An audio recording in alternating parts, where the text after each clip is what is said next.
N mighty classes channel. आप सभी लोगों का ढेर सारा स्वागत है हमारे इस D N mighty classes channel में। आइए आज के इस लेक्चर में हम लोग सीखेंगे अवकल समीकरण प्रश्नावली 9.4 और भाग ये 1 है। देखिए इस तरीके से ये भाग 1। अब तक हमने प्रश्नावली 9.3 तक जो अवकल समीकरण की जो अध्याय चल रही है, तो हमने प्रश्नावली 9.3 तक सारे क्वेश्चंस को कवर कर लिए हैं। और इस प्रश्नावली 9.4 में हम लोग भाग 1 में देखेंगे कुछ क्वेश्चंस के बारे में। और उसके पहले हम लोग कुछ बेसिक जान लें कि इसमें क्या करना होता है। ये अपन का है हेडिंग, यानी कि जो कि हमने पिछले के वीडियो में कुछ उसके बारे में थोड़ी सी बात की थी कि उसके बारे में हम लोग पूरी विस्तार से इसको करेंगे। तो प्रथम कोटि एवं प्रथम घात के अवकल समीकरणों को हल करने की विधियां जो आती हैं, देखिए वो 3 टाइप्स की, वो मतलब 3 प्रकार की होती हैं। पहला तो बनता है अपने पास प्रथम कोटि देखिए जो ज्ञात करना होता है, यानी कि प्रथम कोटि एवं प्रथम घात के अवकल समीकरणों को जो हल करने की मेथड होती हैं, यानी कि विधियां जो होती हैं वो 3 तरह की विधियां होती हैं। तो पहला विधियां ये है पृथक्करणीय चर वाले अवकल समीकरण। इसके बारे में हम लोग जानेंगे। इस अध्याय में हम लोग पृथक्करणीय चर वाले अवकल समीकरण के बारे में जानेंगे, यानी कि डिफरेंशियल इक्वेशन विद वेरिएबल स्पेरिएबल पृथक्करणीय। देखिए जो पहला है, जो प्रथम कोटि एवं प्रथम घात के अवकल समीकरणों को जो हल करने की विधियां हैं, तो पहले विधियों के बारे में हम लोग जानेंगे। ये रहा अपन का पहला विधियां कि पृथक्करणीय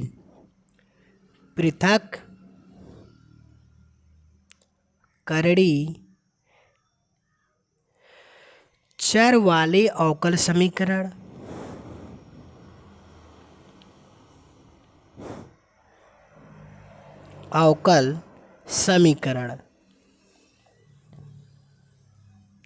ये होता है। और दूसरी विधियां हैं, देखिए मैं आपको तीनों विधियों के बारे में समझा देता हूँ, यानी कि पढ़ेंगे तो केवल एक ही विधियों के बारे में इस लेक्चर में। और दूसरी जो है समघात अवकल समीकरण, ये पहला हो गया, और ये दूसरा यानी कि समघात अवकल समीकरण ये है। और तीसरा जो मेथड है रैखिक अवकल समीकरण, यानी कि लीनियर डिफरेंशियल इक्वेशन, रैखिक अवकल समीकरण।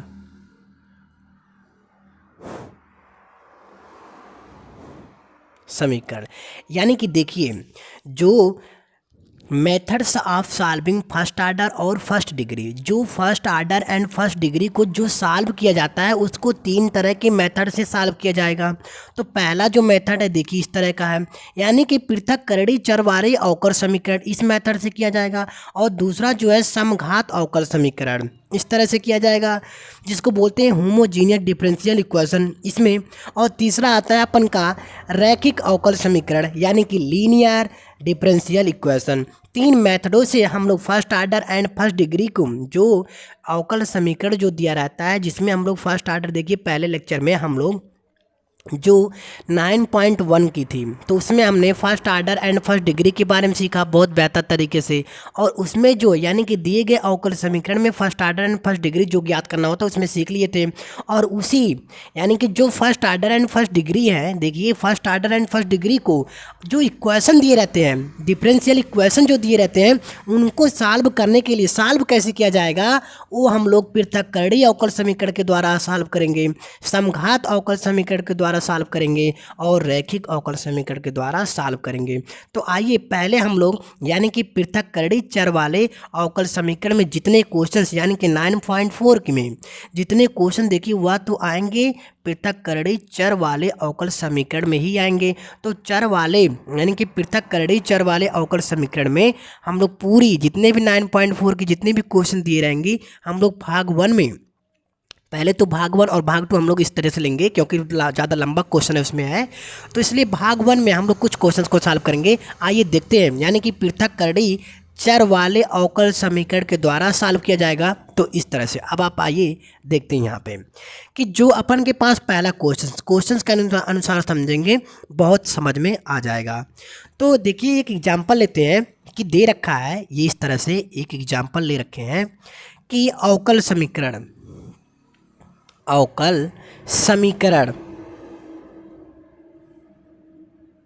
ये है अवकल समीकरण dy/dx। देखिए dy/dx इस तरह से, और यह इक्वल टू x+1 और अपान की ये है 2 - y। देखिए अवकल समीकरण dy/dx equal to x+1 upon 2 - y का व्यापक हल ज्ञात कीजिए। का व्यापक हल ज्ञात कीजिए या हल कीजिए, जो भी हो इस तरीके का। तो अब तक हमने 9.3 में हम लोगों ने इस तरह का क्वेश्चन दिया था, तो इसके फॉर्म में हम लोगों को सॉल्व करना था, यानी कि उसमें फॉर्मेशन करना था, बनाना था हमको अवकल समीकरण के रूप में। अब जब यहाँ पर अवकल समीकरण दे रखा है इस तरीके का, तो हमको इसका व्यापक यानी कि पृथक्करणीय चर वाले अवकल समीकरण के द्वारा जो अपन का जो पहला ले लिए हैं, देखिए यहाँ से 3 तरह का सॉल्व किया जा सकता है। तो अगर जिस तरीके का क्वेश्चन दिया जाएगा उस तरीके के हम लोग पृथक्करणीय चर वाले अवकल समीकरण में, तो ये है चर यानी कि पृथक्करणीय चर वाले अवकल समीकरण का क्वेश्चन दे रखा है। तो इसको सॉल्व करने के लिए अब आप देखिए क्या करेंगे। तो ये जो क्वेश्चन दे रखा है यानी कि इसको सॉल्व करते हैं अपने को। अभी देखिए 1-2 क्वेश्चंस करेंगे तो आपको आसानी से समझ में आ जाएगा। तो ये है क्या है dy/dx और यह इक्वल टू x+1 अपान का 2 - y ये है। तो इस तरीके का क्वेश्चन है। अब आप क्या करिए, देखिए ये 2 - y है, तो यानी कि dy ये इधर का है, अगर इसको इधर कर दिया जाए या इसको इधर किया जाए तो एक चर वाले हो जाएंगे। देखिए पृथक्करणीय चर वाले अवकल समीकरण का कर रहे हैं हम लोग, तो यही जो कर रहे हैं हम लोग यही पृथक कर रहा है। देखिए इसको इधर किया जाएगा क्योंकि चर यहाँ पे है, x यहाँ पे है, तो इस तरीके से तो आप लिख सकते हैं कि पृथक्करणीय यानी कि चर को पृथक करने पर इस तरीके का लिखेंगे, चर को पृथक करने पर। पृथक मिस होता है, अपने अपने जो चर राशि हैं उनको अलग कर देंगे और ये जो इधर है उनको अलग कर देंगे पृथक करने पर।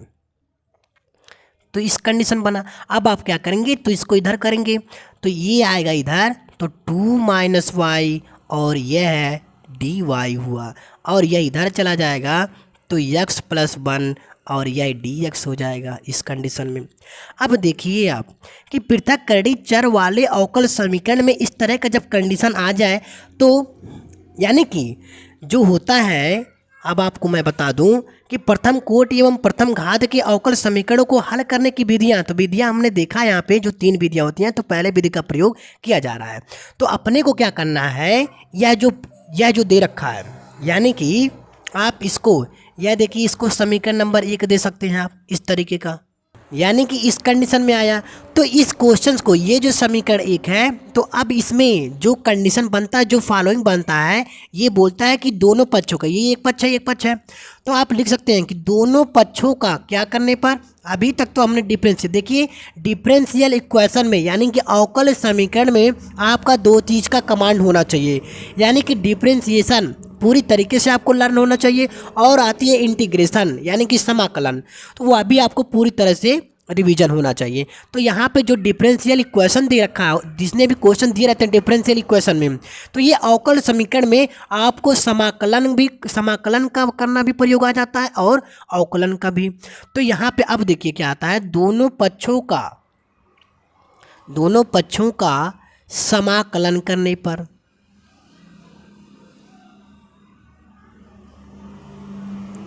तो कर दीजिए दोनों पक्षों का समाकलन। तो किस तरह से किया जाएगा, तो आप लगा दीजिए समाकलन का चिन्ह, यह हुआ समाकलन का चिन्ह ना, तो यह हुआ और यहाँ पर 2 - y और यह dy इक्वल टू यहाँ पर समाकलन का चिन्ह, तो x+1 और यह इंटू dx हुआ। अब देखिए यानी कि जिन लोगों ने समाकलन नहीं सीखा है, समाकलन के बारे में नहीं जानते हैं, उन लोगों से देखिए हमारा यह रिक्वेस्ट रहेगा, यह सजेशन रहेगा कि प्लीज़ आप हमारे चैनल पर जाएं और वहां पर देखिए समाकलन की, निश्चित समाकलन और अनिश्चित समाकलन में सारी क्वेश्चंस को सॉल्व कराया गया, वो भी पूरी बेहतर तरीके से समझ में आपको मतलब एकदम इजी तरीके से बताया गया है।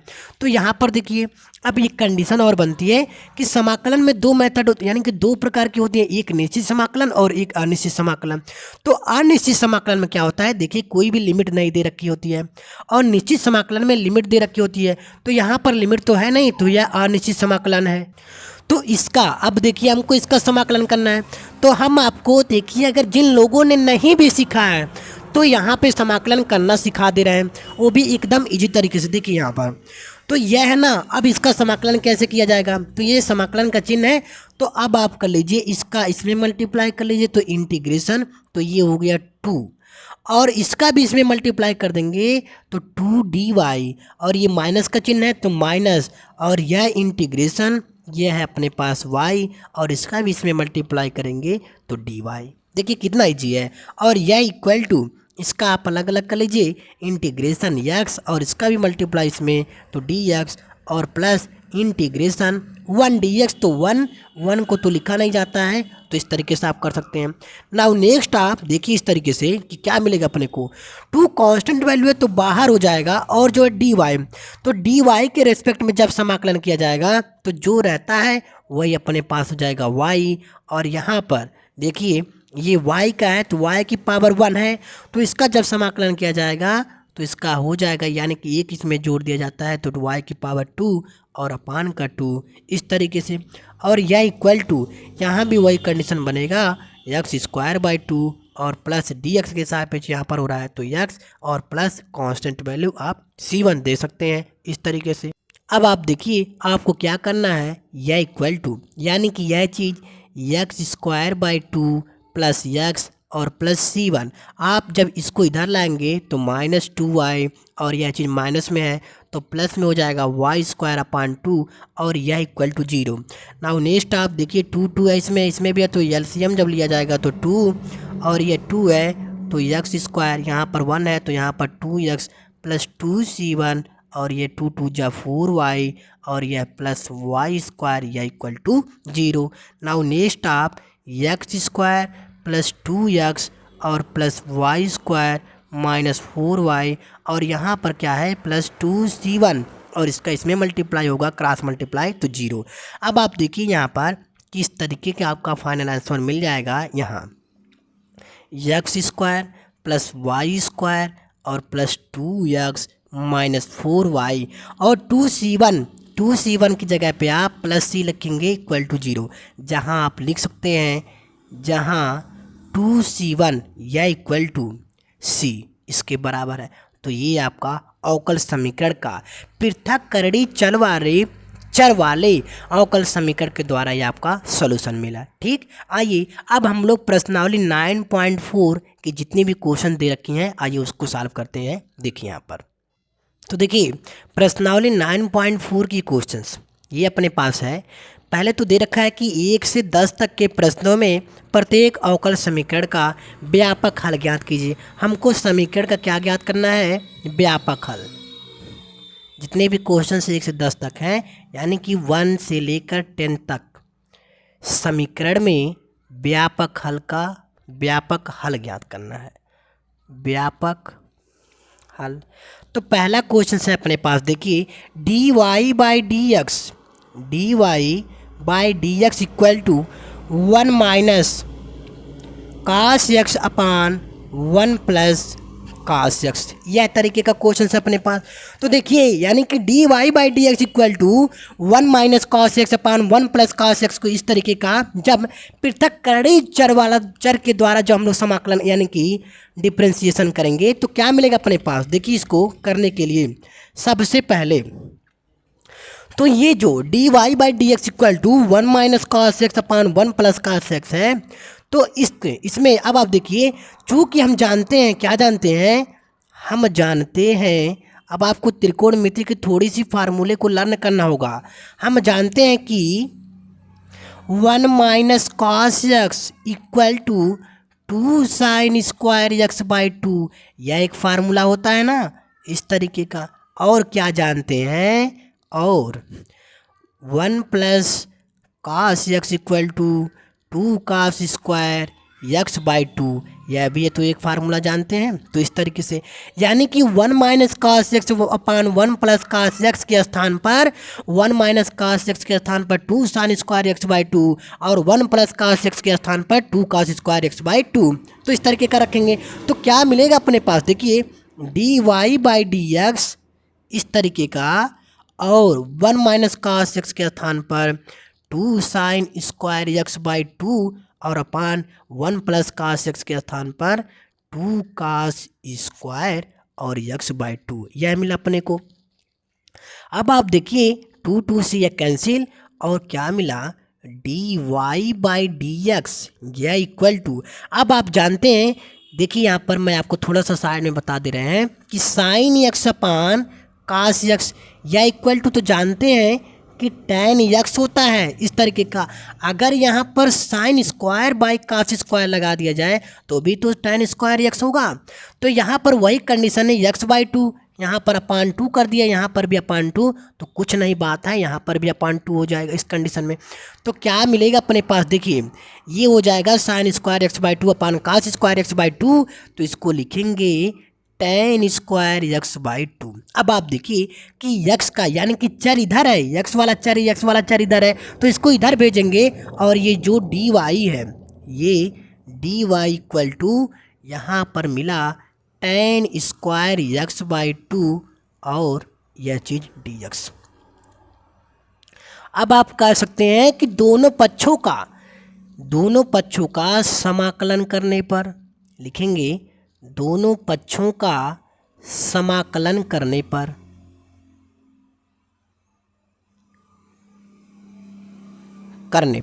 तो कर दिया जाएगा इसका समाकलन, ये हो जाएगा dy इक्वल टू इंटीग्रेशन।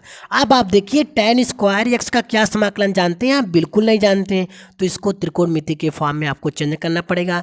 क्या जानते हैं, 1 प्लस tan स्क्वायर एक्स बराबर सेक स्क्वायर एक्स, यही तो जानते हैं, या 1 प्लस tan स्क्वायर थीटा बराबर सेक स्क्वायर थीटा। तो यहाँ पर x हुआ। अगर आपको यहाँ से tan स्क्वायर एक्स की वैल्यू ज्ञात करनी हो तो सेक स्क्वायर एक्स यही तो होगा, सेक स्क्वायर एक्स, और ये इधर चला आएगा तो -1 होगा इस तरीके से। तो यहाँ पर देखिए अब आपको क्या मिलने वाला है, tan स्क्वायर एक्स के स्थान पर tan स्क्वायर एक्स बाई 2 के स्थान पर मिलेगा आपको सेक स्क्वायर एक्स बाई 2 और यह चीज़ माइनस और गुणते dx। इस तरह से दैट इम्प्लाई, अब आप इसका समाकलन करेंगे तो dy के रेस्पेक्ट में हो रहा है तो y, और यहाँ पर देखिए इसका इसमें समाकलन होगा तो सेक स्क्वायर एक्स बाई 2 का क्या जानते हैं, tan एक्स बाई 2 जानते हैं, और यही tan एक्स बाई 2 का जब हम लोग अवकलन करेंगे तो यह मिलेगा, और पुनः एक्स बाई 2 का करेंगे तो 1/2 मिलेगा इस तरीके से, और पुनः एक्स बाई 2 यानी कि सेक स्क्वायर एक्स बाई 2 होगा तो 1, यानी कि एक्स बाई 2 का जब अवकलन समाकलन किया जाएगा तो 2 मिल जाएगा, यानी कि 2 पर, और यह चीज़ x 1 है तो x dx के रेस्पेक्ट में हो रहा है तो यहाँ पर x मिला, और प्लस का कांस्टेंट वैल्यू इस तरह से। और अपने को क्या मिला, अब आप देखिए लिख सकते हैं इस तरीके से कि y equal to 2 tan x by 2 minus X और प्लस का कांस्टेंट वैल्यू, यही आपका हो जाएगा हल, ठीक ना। अब आइए क्वेश्चन नंबर 2 देखते हैं। क्वेश्चन नंबर 2 क्या कहता है, एकदम इजी तरीके से। देखिए क्वेश्चन नंबर 2 दे रखा है कि D Y by D X इस तरीके का, और यह equal to √4 minus Y square इस तरीके का। तो देखिए ये y है, यानी कि यहाँ पर चर y है तो इसके इधर जाएगा, तो जब ये इधर चला जाएगा तो यानी कि इसको इधर भेजेंगे तो इसको इधर, यानी कि क्या करेंगे आप, देखिए इस तरीके से ये हल हुआ अपने का, और यह dy, और जब ये इधर आएगा तो ये बटा हर में हो जाएगा, यानी कि और 4 का वो आप लिख सकते हैं 2 का स्क्वायर माइनस वाई स्क्वायर इस तरीके का, और यह इधर चला जाएगा तो क्या होगा, dx होगा। बहुत इजी है, देखिए एकदम इजी तरीके से, आपको कुछ नहीं करना है, बस जिस तरीके का दिया है आपको उस तरीके का जो बेसिक बताया गया है बस आपको बेसिक समझ करके आपको समाकलन कर देना है। अब इसका जो है समाकलन किया जाएगा तो क्या मिलेगा, देखिए इंटीग्रेशन, दोनों पक्षों का समाकलन लिख सकते हैं यहाँ पर। तो dy, देखिए समाकलन ये फार्मूला होता है कि dx by √a² minus x square क्या जानते हैं, sine inverse x by a, तो यहाँ पर क्या मिलेगा अपने को, साइन इनवर्स और यक्स के स्थान पर वाई अपान ए के स्थान पर कितना है 2, ए का स्क्वायर यानी कि ए है तो यहाँ पर 2 है। साइन इनवर्स और y बाई 2 मिला अपने को। और अब आप देखिए यह यानी कि इधर का समाकलन का आप चिन्ह लगा सकते हैं, इस तरीके से लगा दीजिए। तो लगाएंगे और यह इक्वल टू इसका dx के रिस्पेक्ट में हो रहा है तो x और plus constant value that implies. अब आप आगे देखिए कि साइन इनवर्स को लिख सकते हैं। देखिए यह चीज़ माइनस में तो इसको आप प्लस में इस तरीके का लिख सकते हैं, साइन लिख सकते हैं। और यह चीज़ तो 2 है तो 2 पहले लिख दीजिए और यह equal to X plus C that implies. अब आप आगे देखिए कि यहाँ पर 1 है, सॉरी यहाँ पर y है तो यह y। अब यह y इक्वल टू देखिए यहाँ पर यह x प्लस सी है तो x प्लस सी इसको आप इस तरह के कर लीजिए और 2 साइन इसका क्रॉस मल्टीप्लाई कर दीजिए तो 2 साइन और जो ये होगा अपन का यही एक फाइनल आंसर होगा। सो आई होप कि आप लोगों को समझ में आ रहा होगा, इसलिए आप लोग हमारे चैनल पर बने रहें। आइए क्वेश्चन नंबर 3 देखते हैं एकदम इजी तरीके से। तो ये है क्वेश्चन नंबर 3। देखिए क्वेश्चन नंबर 3 है कि dy by D X plus y equal to 1 है, इस तरीके का। अब इसको यानी कि देखिए कुछ नहीं करना है, बस आपको यानी कि ये dy बाई डी एक्स है और जब इसको इधर भेजा जाएगा तो ये 1 माइनस वाई होगा। अब अपने को क्या करना है, देखिए y है तो y वाला इधर आएगा तो यहाँ पर dy बाई 1 माइनस वाई और यह इक्वल टू डी एक्स। दोनों पक्षों का समाकलन कर दीजिए तो समाकलन का आप चिन्ह लगा दीजिए इस तरीके का। आपको यानी कि लिखते हुए चलना है। देखिए बोर्ड एग्जाम में आपको लिखना, मैं तो वैसे बता दे रहा हूँ आपको थोड़ा सा, ताकि जो है एक ही लेक्चर में आपको ज़्यादा से ज़्यादा क्वेश्चंस कवर हो जाए। तो यहाँ पर देखिए dy बाई 1 माइनस वाई। अब इसका जब समाकलन किया जाएगा, देखिए 1 बाई एक्स होता है तो log x लिखते हैं, तो यहाँ पर जब लिखा जाएगा तो ये log और 1 माइनस वाई होगा और यहाँ पर माइनस वाई इधर है तो माइनस का चिन्ह लग जाएगा और यह equal to X plus constant value, इस तरह से। अब आप अपने को क्या मिलेगा, देखिए आप इस तरह से कर सकते हैं। यहाँ पर ये हुआ माइनस लॉग और ये 1 minus Y equal to X plus C. आप चाहें तो यहाँ पर भी इसका आंसर छोड़ सकते हैं, कोई दिक्कत नहीं। अब आइए आप क्वेश्चन नंबर 4 देखिए एकदम इजी तरीके से। ये रहा क्वेश्चन नंबर 4। आप दे रखा है कि sec square X tan y और D X plus sec square Y tan x और यहाँ पर dy इक्वल टू 0। देखिए यहाँ dx है यानी कि dx के सापेक्ष है तो यहाँ पर x है तो यहाँ पर y है, यहाँ पर dy के रिस्पेक्ट में है तो यहाँ पर y है तो ठीक है, लेकिन tan x है तो इसको इधर तो लाना ही पड़ेगा। तो क्या करेंगे अब आप देखिए, इसको करने के लिए आपको ये होगा इस तरह से कि sec square X into tan y और यह dx। अब आप इसको इधर भेजेंगे अगर तो यह चीज़ इक्वल टू माइनस होगा, क्योंकि प्लस है तो माइनस में, तो सेक स्क्वायर y और यहाँ पर हुआ tan x into D Y. अब आप यहाँ से जब इधर भेजेंगे तो ये बटा हर में होगा और इसको जब इधर भेजेंगे तो ये भी बटा हर में होगा। That implies sec square x और इसको इधर भेजेंगे तो क्या होगा tan x, यह हुआ dx और यह equal to minus sec square y यह चीज़ और यह इधर आएगा तो बटा tan y और इंटू डी वाई। तो अब आप देखिए कि आप इसको ये माइनस में है तो इसको जब इधर लाएंगे देखिए इस तरीके से सेक स्क्वायर x अपान tan x, यह इस तरीके से बना और यह dx हुआ और यह चीज़ इधर आएगा तो यह माइनस माइनस मिलके प्लस हो जाएगा, यानी कि सेक स्क्वायर y और अपान का tan y into D Y equal to 0। अब देखिए दोनों पक्षों का समाकलन जब करेंगे आप तो समाकलन का चिन्ह लगा देंगे इस तरीके का, यह हुआ अपने पास। तो अब आप देखिए समाकलन कैसे किया जाएगा।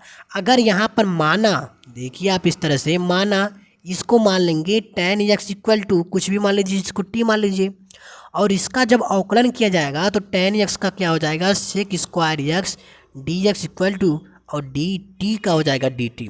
तो अपने को क्या मिला, sec square X D X के स्थान पे आप रख सकते हैं डी टी और टेन एक्स के स्थान पर टी रख सकते हैं। यानी कि आपको इसको ये देखिए टेन एक्स का अवकलन सेक स्क्वायर एक्स होता है और इसका जब हम लोग समाकलन करेंगे तो यह मिल जाएगा। और यहाँ पर देखिए दूसरे कंडीशन में यहाँ पर भी आप मानेंगे तो tan Y equal to U मान लीजिए और इसका क्या मिलेगा सेक स्क्वायर वाई और यह D Y equal to D U हो जाएगा। दैट इम्प्लाइज आगे आपको मिलने वाला है फाइनल आंसर कि इंटीग्रेशन इसके स्थान पर डी टी और अपान टी हो जाएगा और plus integration D you upon you और इधर साइड करेंगे तो इंटीग्रेशन या तो जीरो है यानी कि कांस्टेंट वैल्यू है, तो यहाँ पर कांस्टेंट वैल्यू है। इस तरह से अब आप आगे कर सकते हैं इस तरह से कि इसका जब समाकलन किया जाएगा तो ये log t, तो t को क्या माने आप मान रख दीजिए tan x और प्लस log u को क्या माने आप तो tan और y इस तरह से। और जब इधर समाकलन किया जाएगा तो आप कुछ भी यानी कि log c आप इस तरह से रख सकते हैं। दैट इम्प्लाइज आगे करेंगे आप तो देखिए log m plus log n, तो log को कॉमन करेंगे तो log m इंटू n यानी कि क्या मिलेगा tan x into tan y equal to log c और log से कैंसिल अपने को मिला final answer tan x into tan y equal to c।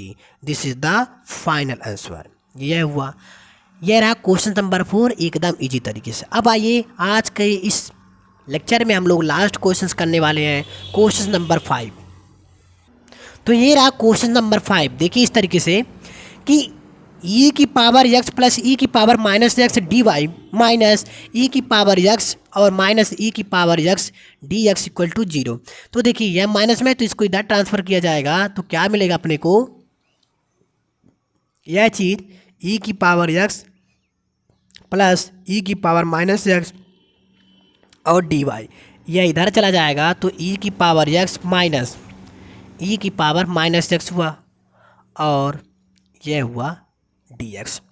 तो देखिए यानी कि जो ये चर वाला वैल्यू है x वाला है तो यहाँ पर dy तो इसको भी इधर भेजा जाएगा तो क्या मिलेगा अपने को। देखिए इस तरीके से यहाँ पर केवल हुआ dy और यहाँ पर e की पावर x माइनस e की पावर x और ये बटा हर में आएगा क्योंकि ये क्रॉस मल्टीप्लाई होगा तो 1 है यहाँ पर, इसका मल्टीप्लाई यहाँ पर हो जाएगा e की पावर x और प्लस e की पावर माइनस x इस तरीके से और इंटू dx। अब आप देखिए कि दोनों पक्षों का यहाँ पर लिख दीजिए कि दोनों पक्षों का समाकलन करने पर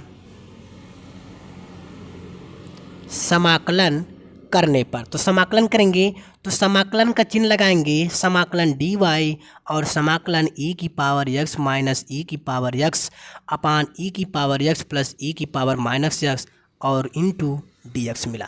तो क्या अब देखिए इसका समाकलन कैसे किया जाएगा, इसका समाकलन तो आसानी से हो जाएगा। इसका dy है तो y और यह इक्वल टू देखिए इसका समाकलन करने के लिए e की पावर x है प्लस e की पावर माइनस x। अगर इसको मान लिया जाए e की पावर x प्लस e की पावर माइनस x को, देखिए आप यहाँ पर साइड में कि यहाँ पे मान लिया जाए e की पावर x प्लस e की power minus x equal to t मान लिया जाए तो e की पावर x का अवकलन तो e की पावर x होगा और प्लस e की पावर माइनस एक्स का भी अवकलन e की पावर माइनस एक्स होगा और जब पुनः जब एक माइनस एक्स का जब अवकलन किया जाएगा तो क्या मिलेगा अपने को -1, ठीक ना, क्योंकि x का जो है अवकलन 1 होता है और माइनस है तो माइनस कॉमन हो जाएगा, इस तरीके का -1 होगा और यह इक्वल टू t का, यानी कि इसके रेस्पेक्ट में dx के रेस्पेक्ट में हो रहा है तो dx और इधर हो जाएगा dt, x के रेस्पेक्ट में हो रहा है तो dx हो जाएगा और यहाँ पर dt। तो अपने को क्या मिलेगा e की पावर x और यह प्लस माइनस यानी कि इसका अंदर इसमें मल्टीप्लाई होगा तो माइनस और e की पावर माइनस x और dx इक्वल टू dt मिला। तो क्या रखेंगे अब आप देखिए e की पावर x प्लस e की पावर माइनस x यह अपने को मिला, इसको माने t तो यह हुआ और ऊपर वाला मिल गया तो इसके स्थान पर यह चीज़ रखा जाएगा तो इंटीग्रेशन और इसके स्थान पर अपने को मिला dt अपान इसके स्थान पर t इस तरीके से। दैट इम्प्लाइज अब आप आगे क्या करेंगे देखिए इस तरीके का y इक्वल टू इसका समाकलन किया जाएगा तो log t और प्लस का constant value, that implies y equal to log, और t को अपने मान रखा है कि e की पावर x प्लस e की पावर माइनस x और प्लस का कांस्टेंट वैल्यू। सो ये हुआ अपने का final answer. So I hope कि आप लोगों को ये हमारा पूरा लेक्चर अच्छे तरीके से कवर हुआ होगा, इसलिए आप लोगों से यही हमारा रिक्वेस्ट है कि प्लीज़ आप हमारे चैनल पर बने और ज़्यादा से ज़्यादा इस चैनल को लाइक करें, सब्सक्राइब करें और कमेंट करना ना भूलें, जिससे हमारे देखिए आपको इस क्वेश्चन में अगर कुछ भी डाउट हो तो प्लीज़ आप हमारे दिए गए कमेंट बॉक्स में ज़्यादा से ज़्यादा कमेंट कर सकते हैं। ठीक है, थैंक यू, धन्यवाद।